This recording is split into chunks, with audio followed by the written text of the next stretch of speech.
So YouTube optimization. Probably some of you in the room know a bit about it. The most important thing is to upload your video in high definition. So YouTube will preference HD content. You then need to optimize your title tags, descriptions, and categories for relevant keywords. Make sure you're getting the keywords in there. You then need to upload a closed caption file, and you can include keywords in there as well. It acts like page copy for the video. And then lastly, you need to get as many people to watch, share, and link to the video as possible. And that's YouTube optimization.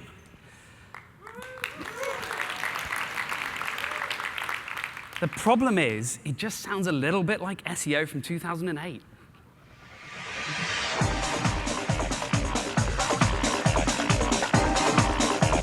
The year of pounding techno.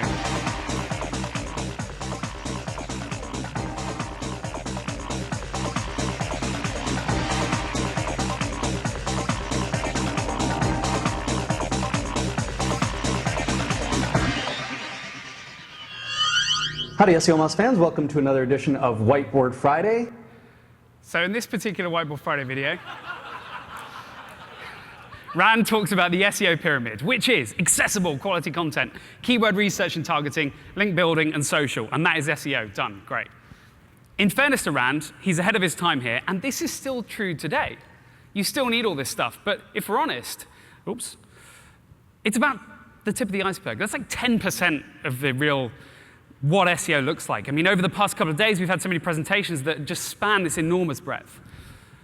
And the prevailing narrative for YouTube optimization and YouTube SEO really looks like SEO from 2008. So today, I want to take a step a bit deeper into this and talk about YouTube, the most important search engine that you have not yet optimized for. So, search engine? Is YouTube a search engine? It's often touted as the second biggest search engine in the world after Google. Well, let's consider Google as like a supermarket. Google's a place where you can go, you can buy lots of different products, it's got everything there, you can browse, you can explore, you can go find things to buy. This is probably Bing, it's a bit of a mess, quite hard to find anything. Sorry any Microsoft employees who happen to be in the building. Under this analogy, YouTube is like a library. It's a place where people go to find content for information or entertainment. And it's also a community platform. It's a place designed for conversation and collaboration. So YouTube is, in a sense, a social network as much as it is a search engine. It has its own unique identity. And people don't normally go to the library with purchase intent, unless they have to pay their fines. And the same is true for YouTube. YouTube is great for increasing brand awareness. It's great for building conversations around your brand. And it's great for also solving problems that your customers may have and they go to find answers for. It's not so hot for sending traffic to your site or driving direct sales. But that's OK. So I think there's broadly three different goals that you might have when you're creating video content. Either brand awareness, so getting people to know about you, consideration and advocacy, getting people to know a bit more about what you're about, perhaps potentially they're halfway through the conversion funnel, they may be considering a purchase. And then conversion, so actually turning people from potential customer into getting money in the bank. Under this framework, YouTube sits about here. It's mostly a brand awareness play. The main value you're going to get from YouTube is brand awareness, and to some extent, igniting those conversations around your product, around your industry, that are going to eventually lead to people becoming advocates. You need to think of your channels like a soccer team or a football team. I call it football, obviously. But I don't know what you guys call it, bananas or something. And you can't be thinking about building a team of attackers. Each player has their own individual value to the overall good of the team, and that's how you get the most goals in the net. So Tim Howard is not judged on his goal-scoring ability. He may score one occasionally. Watch this. Ready? All the way. Wait. But that's not what makes him good. He's a great player because he can save anything. That is his value as a player. And we need to be thinking about our channels, our marketing channels in the same way. And YouTube is primarily a place for brand. So how do people find YouTube videos? Well, there's basically two ways. Number one, they can go and look for them. So they can go and search on Google, or they can search on YouTube. And you can optimize this with SEO from 2008. We can all do this. But the more complicated and actually more nuanced and important way that people find YouTube videos is through having them suggested. So they might see the recommended links in the YouTube sidebar, or in the icons that pop up after you finish watching a video. They might get them through subscription notifications, which come through email. And when you go to YouTube, you might see this stuff recommended. You also get YouTube videos through social channels, through LinkedIn, Twitter, Facebook, Google+. It's integrated throughout all platforms. And really, you have to optimize for this by optimizing for engagement. And engagement will beget engagement. So the more engagement you're getting on your content, the more people who are sharing your content, watching your content, it's going to increase the visibility across those platforms and get more people to watch it. And if you get this stuff right, you can do like Old Spice, who are often touted as a company that have got YouTube right, and for good reason. You can get all the SEO side wrong, actually, because their title is Jim, and their description is Great Hair, Don't Care. And yet, within a week, they're able to drive 26,000 views because they have got the rest of it right.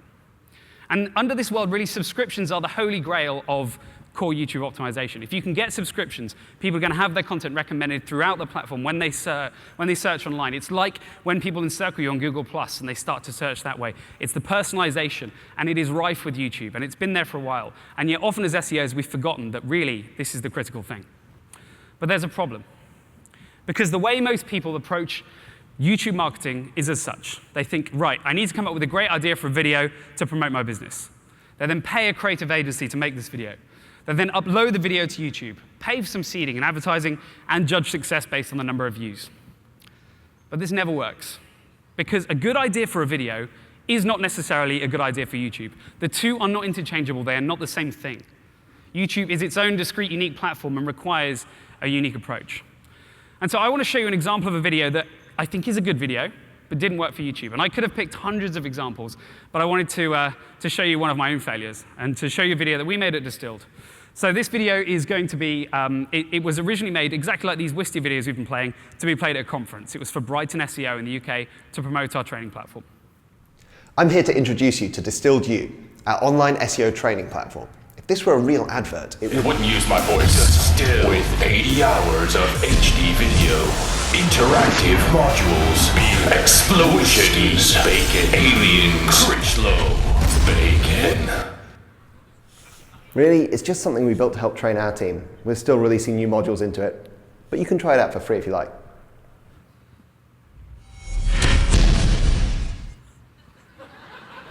Can I go now? OK.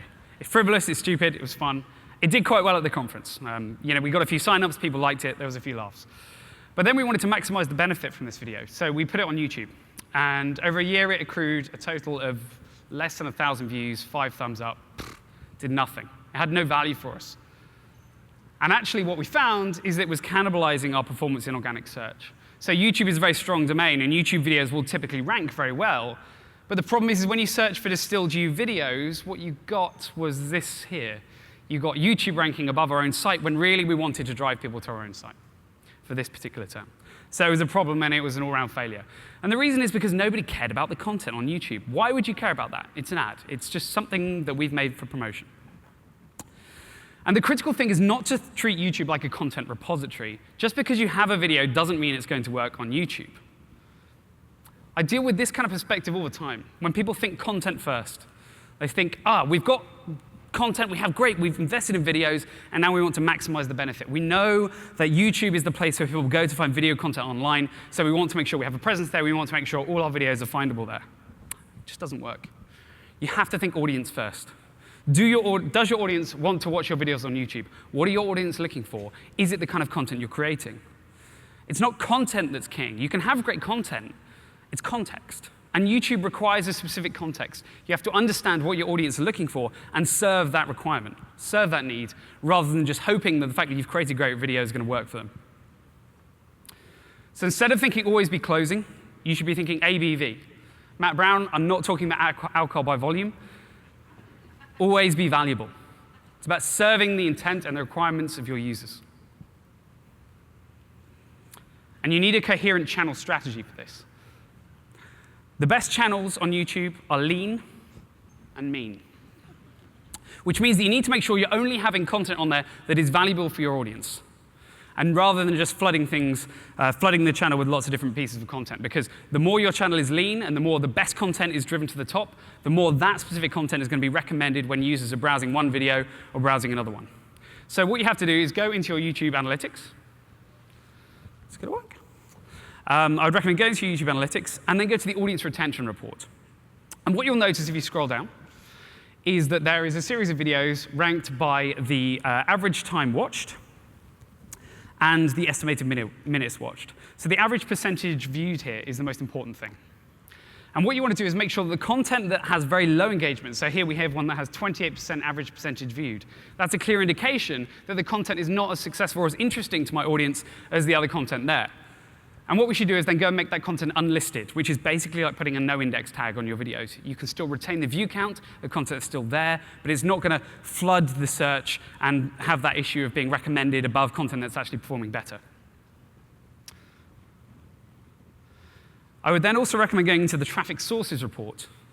And it's a very nice way where you can actually determine whether or not your specific videos are valuable for YouTube. So if you go into traffic sources and you scroll down, you'll be able to see all the different ways in which people have found your YouTube videos. And if people are typically coming from Google search, from embedded players on other websites, and from external websites, then this is a clear indication actually YouTube itself as a platform is not providing value for you. So you should probably host your videos on something like Wistia, where you can retain control. What you want to see is lots of views coming from YouTube suggested videos, YouTube search, and the YouTube channel page. That is when you know that YouTube is of a specific value to you for your video content. I want to talk about MVC, which is something we've recently been implementing at Distilled. It stands for minimum viable conversion. And it means the next action that you expect somebody to do once they've explored and engaged with a specific piece of content. Obviously, somebody isn't going to watch a YouTube video and then immediately become a customer in a bunch of instances. There's a many-step process. And for YouTube, the MVCs are normally as follows. Either visit another website, share the video, subscribe to the channel, or watch another video. And of these, the MVC should normally be watch another video. You want to encourage consumption, because consumption leads to that brand reinforcement that's going to become the value that you're going to get from your channel. It's also going to lead to the optimization that means the content is spread and visible for more people when they're searching around and browsing. And to do this, you need a channel unique value proposition. And so I'm going to give you a framework, a very, very simple, very sticky, very memorable framework that you can use to determine what your channel is going to be. And this is called Home and Hero. And it means you're going to create two different kinds of content for your channel. Home, which is going to be the mainstay of your content. 80% of your content will be home content, 20% will be hero. So what does this mean? Home content is basically scalable, easy to produce, evergreen, often informational, and it drives consistent, unremarkable engagement. This is the kind of content that you're going to create to try and get subscribers, the kind of content that people are going to come back for repeatedly because it's valuable. So examples like Moz Whiteboard Friday, or REI, who have a series of videos that give you tips on how to set up a bicycle or unpack a backpack or put up a tent. Or similarly from Home Depot, who are giving tips about what you can use their products for. Or Nivea for Men, who are doing a bunch of life hacks, so how to get rid of smelly sneakers and how to chill a beer if you don't have a refrigerator handy. Informational content that's valuable to your audience. But it doesn't have to be sensible. Will it blend? Of course, I'm sure many of you have seen this from BlendTech, where they put consumer electronics in a blender and show the power of their stuff. It's funny, it's frivolous, it's easy, you come back to watch more. So that's home content, and then hero content, which is the big investment, heavily promoted pieces, the viral videos. And the real focus of this is promoting that core brand message. The value you get from these videos is in terms of building that brand. These are the pieces that when people see, they're going to have that reinforcement, and it's going to drive the knowledge of your business. So the focus here is driving that extreme temporal engagement. So examples of this would be Dollar Shave Club, would be Dove Real Beauty sketches, etc. With all these videos, success is not about great production. Never has been. It's about a great story. And I'm going to give you a quick example of a video that has extremely low production values, but the story is fantastic.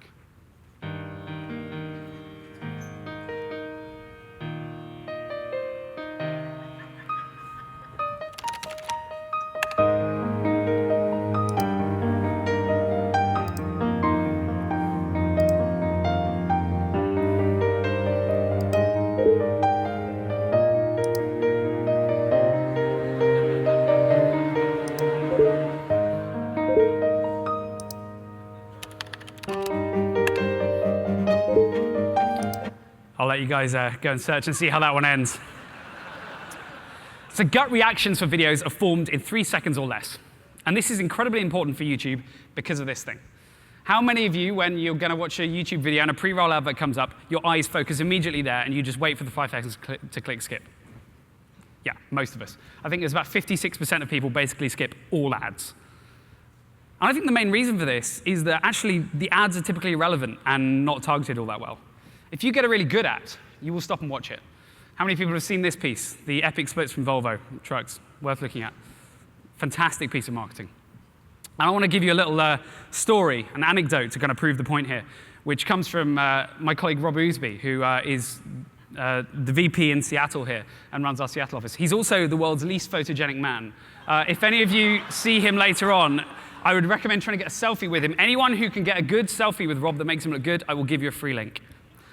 And Rob said this. Apparently my son insisted on watching this ad consecutively 10 times yesterday. He hates pre-roll advertising interrupting his videos, but loved this piece of creative marketing. Conclusion, the attitudes of a 1-year-old are a good proxy for the average internet user. So your brand is not what you sell. It's how you sell it. And you need to sell it with style and passion. We're entering the Mad Men era of the internet. When TV advertising first came into play in the 40s, the majority of ads that first came out were direct response. It was buy this, buy this, buy this. And it was only really in the 60s and the Mad Men era where the focus of advertising was about brand. It was about story. And we're about to hit this phase in the internet. If you look back historically, most advertising was quite direct response focused. But now that isn't good enough, because in order to get content out there, it needs to be shared. To get past filter bubbles, it needs to be actively watched and shared. And this is incredibly true on YouTube. Otherwise, your content just gets buried. And what works on TV may not work on YouTube. The two are not the same format. A bunch of advertising agencies that I've seen essentially come up with an idea for a TV ad and then just think of YouTube as an afterthought and seed some there too. It doesn't work. You need to think specifically about the channel. So I'm going to give you an example of 2 videos from the same company, and you'll see why one of them does much better than the other one on YouTube.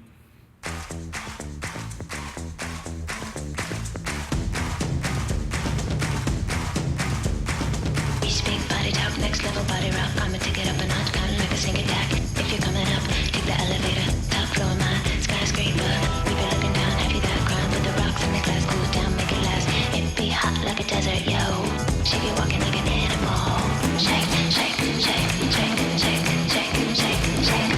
Can you feel it? Let it go. Okay, it's an okay TV ad. How about this one?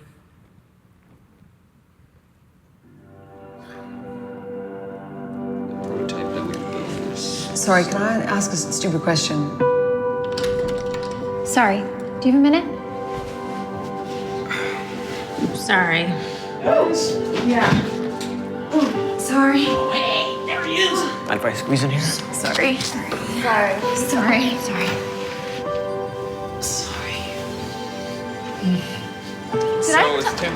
Sorry, you go first. No, it's just, I was gonna say.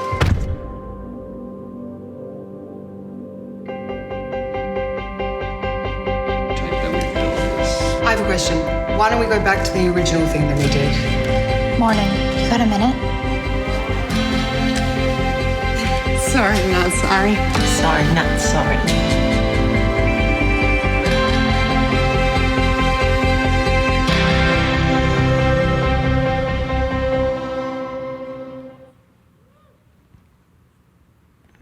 We share because we care. We don't typically share videos or content or anything because we like the product or we like the company or whatever. It's about us. We share to say something about who we are and our experience in the world. And it's about spreading our own personal message, our own personal brands to the people that we know. And strong emotions triumph. If you can elicit a strong emotion from your video content, whatever that emotion may be it negative, be it positive, that's when you're going to get stuff that's really, really shareable. Can't be bland. And so I want to show you an example of a piece of content that we've done, that we've launched actually just this week at Distilled. We're about to push it on YouTube. That basically was something that I've tried to create to learn from the mistakes we made previously, where we've just created content that was okay, but wasn't relevant for YouTube. And I've tried to do something that will get engagement within the first 5 seconds, so it will pass through the ad block, that it will be shareable, and that it will elicit a strong emotion. And I'd like to show it to you. My first time, it was pretty awkward. I didn't know whether to look into his eyes or at the guy standing next to him. I got really, really hot, but not in a good way. My first time was at a festival. In the park. Sorry. At a gallery opening. In a storeroom. A little bit cramped.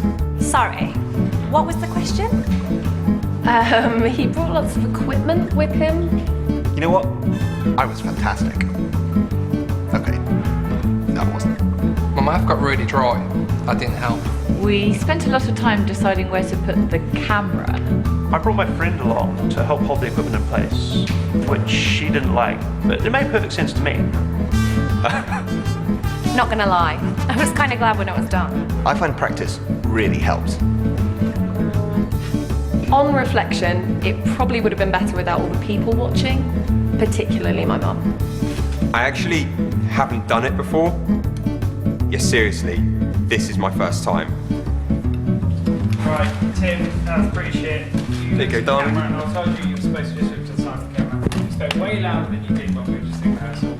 And, to be honest, I think we're going to have to get somebody else to do this because you're just not taking it seriously.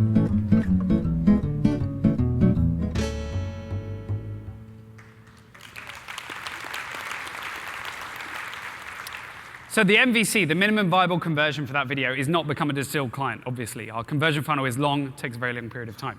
The focus is to get them to consume more of our content. So what happens when you finish watching that video is you click on the link, you're taken to this landing page where you can sign up for a webinar. And you need to think about what that next action is going to be for the pieces you're creating. So where can you come up with great ideas for YouTube videos? Well, I recommend a strategy of complete total immersion. So you need to find out what your audience care about. And there's a few little hacks and tools that will allow you to do this. So firstly, YouTube Trends allows you to segment by demographic and see what different people are watching, what they're sharing, what they're engaging with, which can be really useful to get a flavor for what's going on at a specific period of time. Google Trends also does a similar thing in that you can segment by YouTube search and then discover the kind of things that people are searching for. And you can see these temporal spikes. Additionally, if you use Google Trends in this way, at the bottom you'll get related searches, and basically you'll be given some keyword ideas that you can then go and use to determine the kind of content you might be creating. And if you have an existing channel, I would recommend everybody signs up for a tool called Tubular. I've been playing with it for the last couple of months, and I think it's fantastic. It's free, but you need to have 5,000 subscribers in order to actually get the tool. And basically what it does is it's a YouTube analytics platform that provides a load more data than you're actually going to get from the standard YouTube analytics, which frankly isn't all that good. So one thing you can see is actually the different videos, the people who watched your content watched on other channels. So you can get a flavor for the kind of stuff that actually your core demographic and your audience are interested in. You can also look at the channels that they've been engaging with. So for us, Google Webmaster Help is unsurprisingly one of those core channels. And you can then go to these videos and scroll down and see who has commented on them. And there's a rather questionable figure here. What I recommend doing is going to Google+, encircling these people, and seeing what other content they've shared, because these people are clearly influencers in your core space. Because Google, YouTube comments are now actually fully integrated with Google+, so the two are completely related. One of the crowning achievements of humanity last year was that we somehow managed to make YouTube comments worse by integrating them with Google+.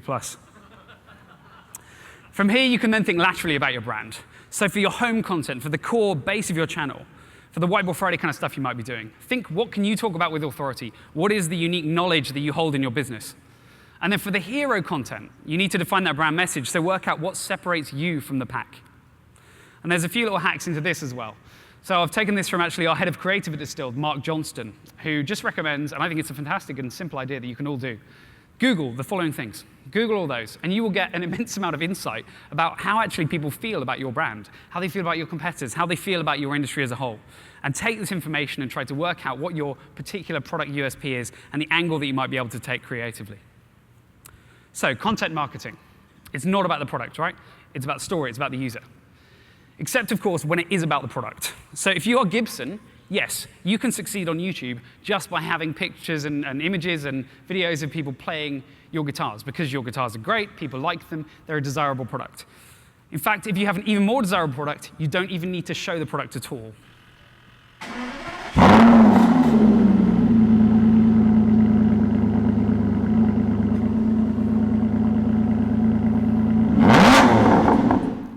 In fact, if you're Aston Martin, you can get away with just showing your logo and having the Inception soundtrack behind it.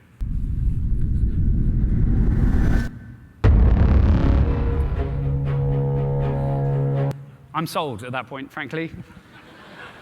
So that's all you need. But most of us aren't in that lucky position, right? Unless you have a product and an offering that's incredibly desirable, you have to assume brand agnosticism on YouTube. You have to realize that the people who are searching through YouTube, who are browsing videos, probably don't know who you are. You have to assume that. So you have to understand what the kind of thing you're going to be creating, what you're going to talk about that's going to really appeal to these people, rather than just focusing on marketing to individuals who probably are a bit further down in the conversion funnel and understand more about you. If you're creating content for your community, if you're creating content to nurture people on your site, it should look very different to the kind of content you're doing on YouTube, because the context is different. So content that's relevant to your audience is far more important than having content that's relevant to your brand, to your product. You have to make sure that it's exciting and people are interested in it, and instead of just trying to shoehorn a specific brand message in. And you'll work with a lot of companies if you do this stuff where they try and do that. But my personal view is actually, if your client and company don't understand the value of communicating to your audience honestly and solving problems for them, like the stuff Kerry was talking about yesterday, I would just walk away. So can you predict whether or not a video will be shareable? Yes, you can. I'm going to talk quite a bit about a company called Unruly Media. You guys need to get with what they're doing, because they're one of the biggest players in the social video advertising space. And they're doing some really, really cool stuff that's going to be incredibly important, and we all need to be aware of their tools and their product offerings. And one of the things they offer is called Unruly ShareRank. And what Unruly ShareRank is basically user testing that will allow you to predict how shareable your video is going to be and how likely it will be to succeed on YouTube and generally socially. And from here, you can then craft your advertising strategy to help with that. It's quite expensive. It's going to be about $17,000 to get this done. So it's not for small companies typically. But what you can do is kind of replicate that thought process. It's actually based on a book called Viral Marketing: The Science of Sharing by Karen Nelson Field. And I would recommend everybody buys this and reads it, because it will give you an indication of the kind of questions you can ask to determine whether or not people are likely to share your video based on the emotions it's going to elicit out of people. So technical optimization for YouTube. You can optimize for visibility across the platform actually by optimizing for retention. It's very like SEO in the sense that now doing great things for the user typically means you're doing great things for the search engine. It's absolutely the same on YouTube. I'm actually going to steal a framework here from our friends at Wistia, and they recently released this post, which I think is absolutely fantastic and a great way to analyze how you should look at these audience retention graphs. And the way it works is there's 3 parts to a video. There's the nose, the first 5 seconds. There's the body, the mainstay of the video, and then there's the tail, the last, final part of the video, the call to action. And what you can do is you can go into your YouTube analytics, pick a specific video, go to the relative audience retention report, and what this will do is show you how your video is performing compared to all the other content on YouTube across the board. So what we can see here is that actually, at the start of this video with my colleagues Dave and Tom, it's quite good. Like, people are immediately keying in, they're interested, we have a above average engagement at this point. So the nose is good. The body looks pretty strong as well. However, if we go towards the tail, that is actually a bit weak. So what we would then think about doing is potentially re-editing this video, maybe chopping off the last bit or adding a clearer call to action so we don't lose that drop-off. Because retention is the main thing that's going to actually increase the ranking of your video and the presence. And you can see in these reports, you can split it by traffic source. So you're actually able to see the way in which different users are behaving on these videos. So here we can see that organic views are actually having a greater level of engagement at the start compared to the paid views. But it's all dropping off towards the end. So clicks for YouTube are far more important than keywords.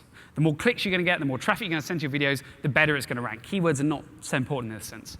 So to steal Dr. Pete's example, somehow, magically, because it has this BuzzFeed-style clickbaity headline, this video has managed to accrue 888,000 views, and it is literally a 3-hour video of butter melting.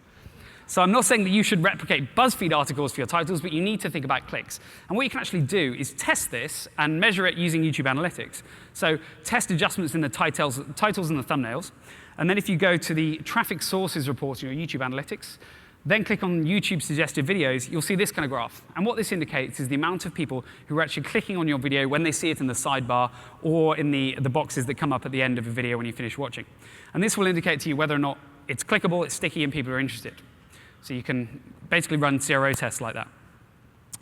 I'd recommend having multiple channels for multiple audiences. If you're working in a company that works internationally, you're probably going to be talking to different people in different languages.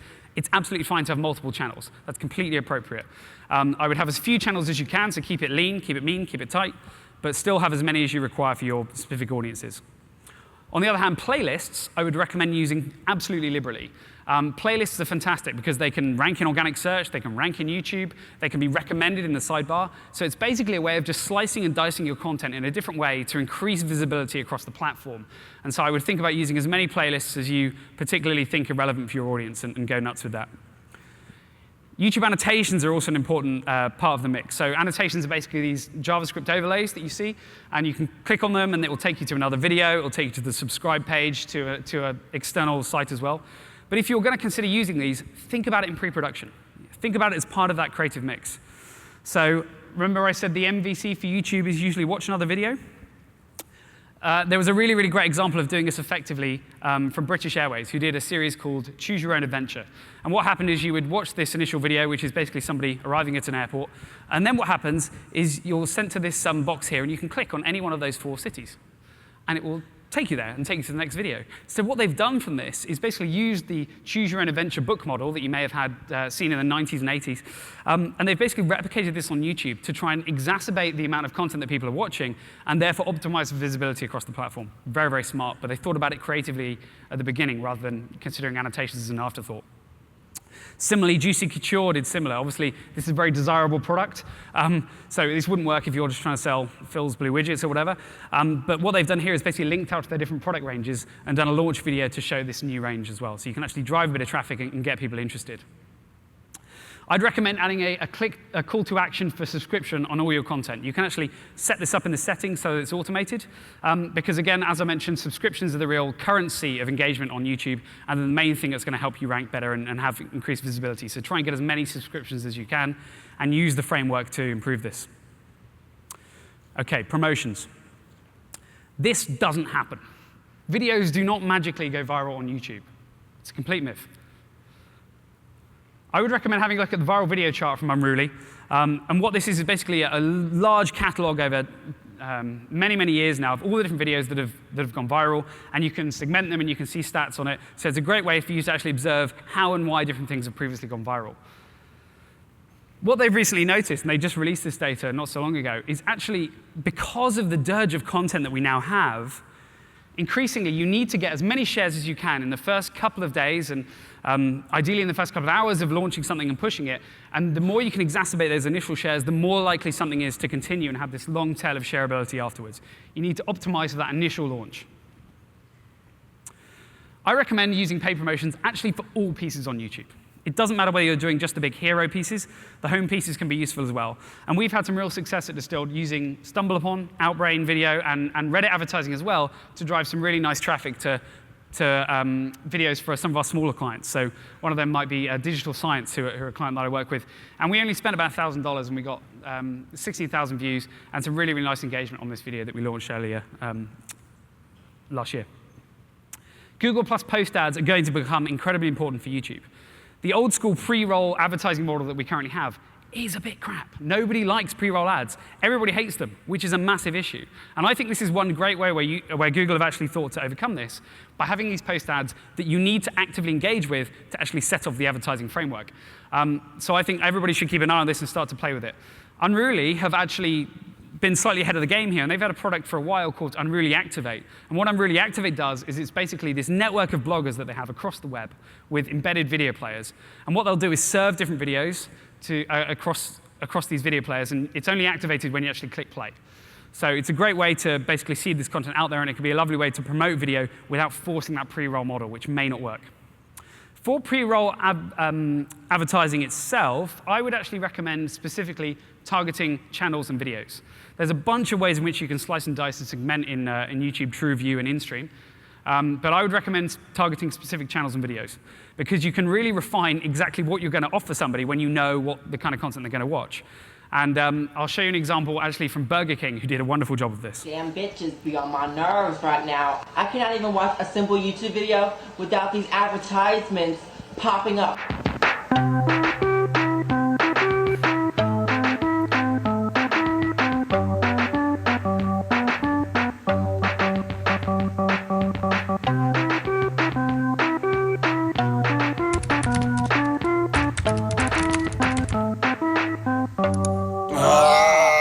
YouTube banned. I hate these things. This guy's just trying to watch a graphic animal attack video, but no, I have to sit through an ad. Ugh, stupid, incredible deal.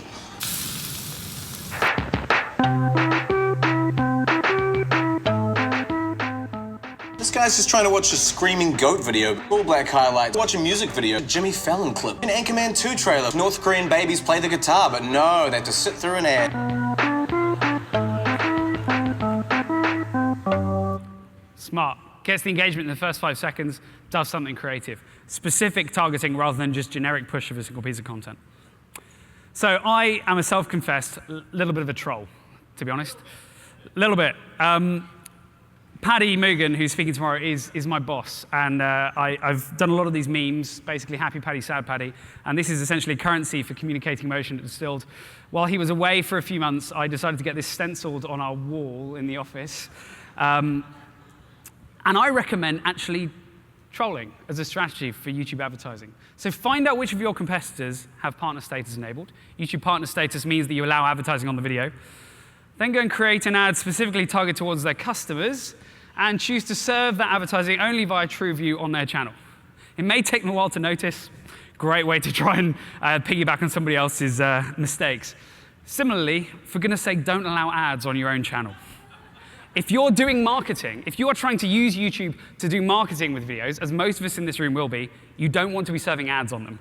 The only reason you want partner status is if you're trying to monetize the content itself, which most of us won't be. So just turn it off.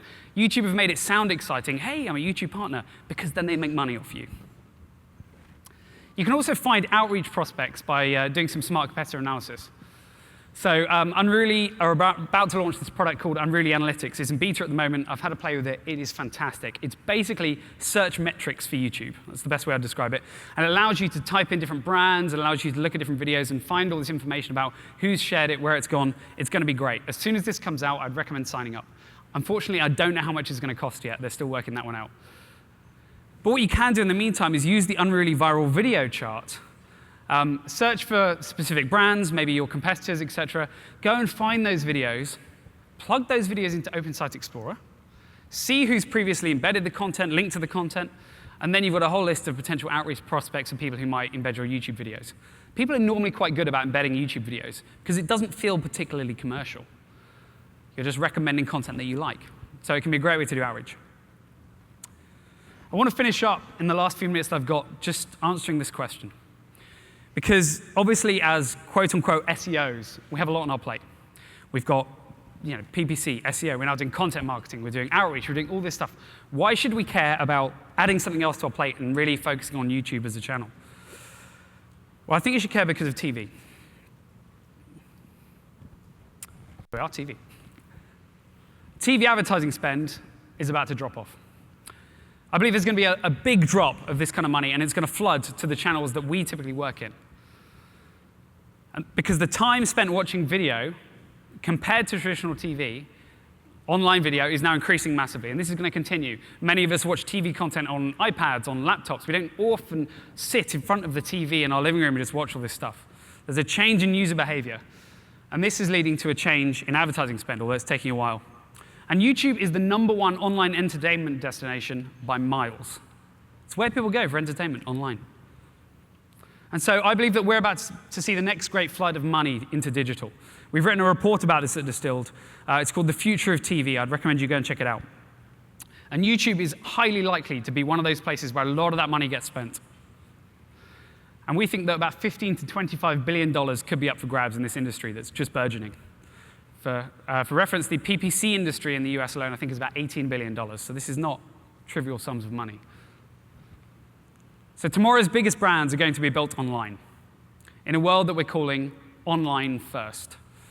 And I believe that actually, us in this room, we are the people who can do this the best, because we understand outreach.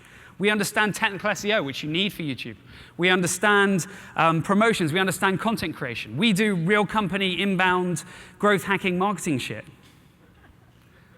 And I would advise you to please spend some time working out how to optimize this platform.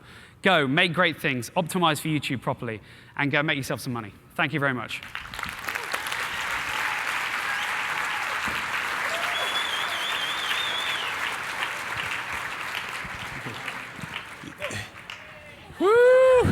So I put a tweet out saying the first person to give me a drink after I finish speaking would get a free link. So Greg, where do you want me to link?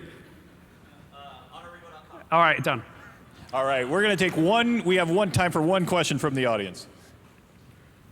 Hey, so my question here is all about your thought process of not using YouTube as a dumping ground, right, for all these TV ads and things you may have.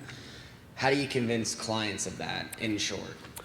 So there's a bunch of directions. It depends what excites the client. So some people think very rationally, and to do that, I'll just show them the data. I'll show them that actually most of the traffic is coming from Google, and actually if they then decide to self-host the video, it's going to be more effective for them in terms of traffic acquisition. If they're more emotional, then I can kind of just talk big picture about the focus of the audience and whether or not people are actually excited by the content. It is a tough challenge, but ultimately people are starting to understand this slightly more strategic perspective a bit better. So I just hammer home. But I feel your pain. It's really tough. It's really tough. All right. Thank you, Phil Nottingham. Cheers. Awesome job.